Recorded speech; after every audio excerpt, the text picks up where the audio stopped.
How's it going, guys? My name is Zach with the Movie Castle, and today we're going to be taking a look at Psychopaths.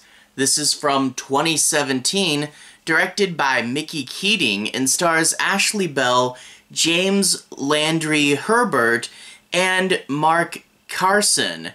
And overall, this movie I went into not really knowing much about it. I found this movie for relatively cheap, and I saw this fun neon cover with a bunch of these cool different masks. And I know that this director's made other things and he has a cult following, but for me, I didn't know anything stepping into this, but I expected a different and stylish slasher just from the information on the front.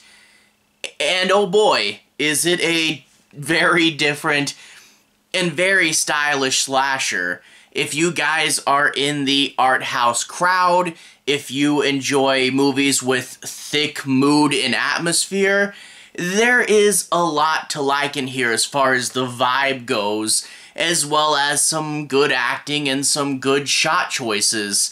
It really is good as far as tone.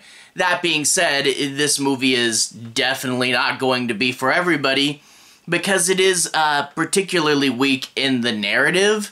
It's one of those things where you first go into it, and you're introduced to all these different and wacky characters, and at first you're like, whoa, what's going on? This is crazy. But then once you're given enough information to piece together what all's happening, the plot is shockingly simple, and it's one of those cases that I wish they had done more, maybe had a better narrative through line, maybe had connected the stories better, given you a stronger protagonist to follow, or more twists and turns, I don't know what. And the thing is, I know that these two sides are quite often at odds, and a lot of the times when you get a movie that is about tone and atmosphere, the plot does tend to suffer because, we're not focusing on it and people just want that mood and that vibe. And if that's what you want, this movie definitely has it in spades, but I don't necessarily believe that the two have to be mutually exclusive. And I do wish we got one of these with a strong vibe, but a strong plot as well. And I guess let's talk a bit about that plot. I won't do any major spoilers, and I will keep this very brief, in part because there really isn't that much of it. But let's, what the movie is about.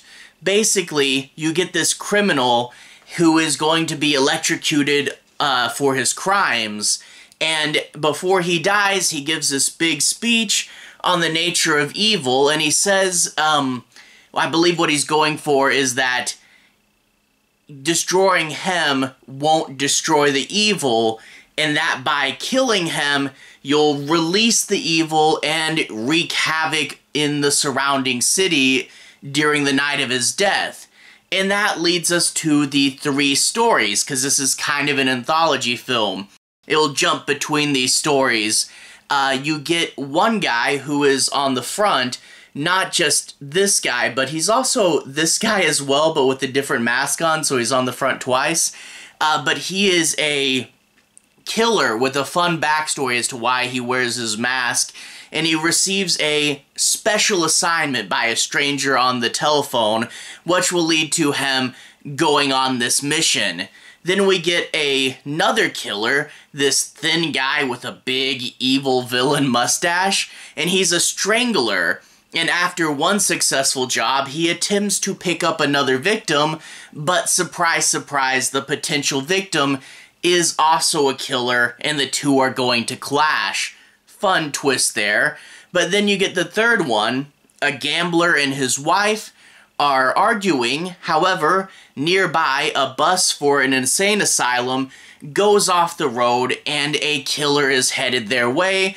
This lady has a split personality. Half of her believes she's an old-timey singer, and the other half is the killer. So we get these three groups of people, and these are all in the same town on the same night. But the thing is, when I talk about the plot being kind of weak, is those little synopsises are pretty much all there is to them. There's no big twist, there's no additional layers, and you expect there to be something more. And they are relatively simple. At the beginning, again, when you get bombarded with all these very strange and interesting characters at once, and the actors do portray them really well. You know, at first you're like, whoa, what's going on? But after the dust settles and you're like, wait a minute, it's just these three stories.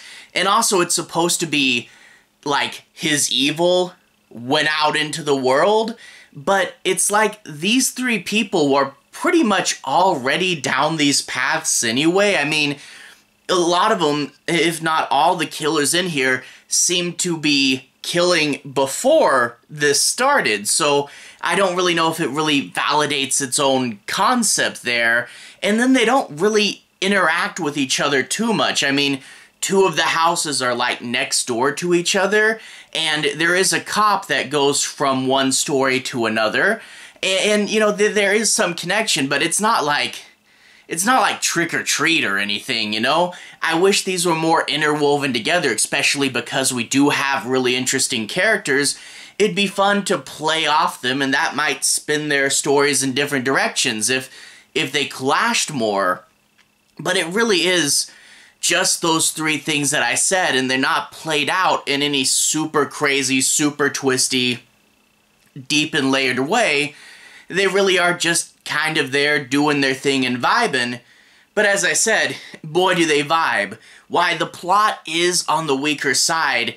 Almost everything else in this movie is really good. The acting, the cinematography, the shot choice, it is really, really cool. For example, when we go into the Strangler story, we get a nice wide shot of this motel that goes in close through the door, follows through a fight scene, and it's a really, really impressive oneer. We get, like, Dario Argento, really intense, very colorful lighting that looks really, really beautiful. And we do get, like, a large chunk of this movie feels like someone took Giallo and David Lynch and mixed them together. We get like a Brian De Palma split screen at a few points in the movie, and we even get someone quoting Frankenstein, so in some ways, this is like a collage of the best of horror, you know? But yeah, there is just so many good shots, so many interesting things. There's one shot where you see a telephone in the foreground and the characters fighting in the background, you know, creating an interesting focal point while exemplifying the chaos and disorientation of the fight, and then the hand reaches for the phone in a desperate bid for help. It's a really good shot that becomes apparent its purpose after a few seconds of it being on screen. There's really good shots, and you know, like, even this mask here is a really cool, almost like the little Fallout Boy. There's a lot that I really did like. The tone and the shot choice, the characters, it really does play up really well. And if you're okay with the plot being on the lighter side, if you're okay with, you know, some things just being without, you know, much of a reason, you know, just kind of being there, not super explained, this is one of those movies that, if you're fine with vibing with it, you're a-okay gonna get along with it. But I know lots of people be like, what's this even about?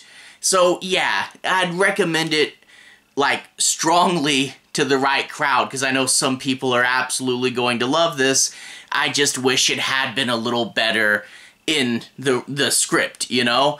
Overall, though, a really good and interesting movie. This is definitely one that I'll be thinking about for a while, which is definitely a blessing there. But, yeah, it is, as far as slashers and anthologies go, a really oddball and, yeah, pretty fun for what it is.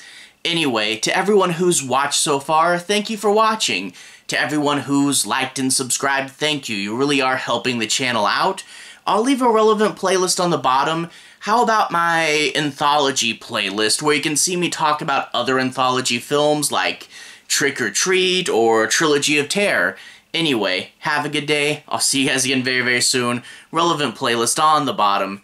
Have a good day now.